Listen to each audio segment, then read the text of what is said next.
तुम्ही जर मराठी चित्रपटांचे चाहते असाल तर तुम्हाला 70 आणि 80च्या दशकात आलेली फटाकडी, गुलछडी, भन्नाट भानू, भिंगरी आणि मोसंबी नारंगी हे चित्रपट नक्कीच माहीत असतील। या चित्रपटांनी बॉक्स ऑफिसवर धुमाकूळ घातला होता।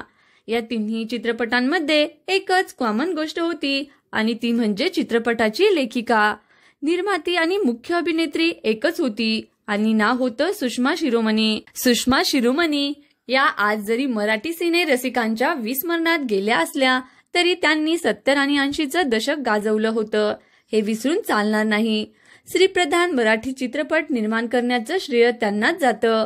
त्याचबरोबर मराठीत आयटम सॉंगची संकल्पना त्यांनीच आणली आणि बॉलिवूडच्या मोठ्या मोठ्या कलाकारांना मराठी चित्रपटांमध्ये नाचायला लावलं।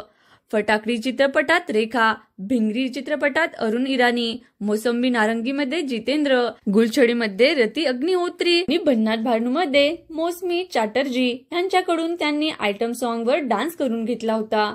सुषमा शिरोमणी या सर्व चित्रपटांमध्ये मुख्य भूमिकेत असायच्या आणि त्याचबरोबर रमेश देव, अशोक सराफ, निळू फुले यासारखे मातंबर कलाकारही असायचे।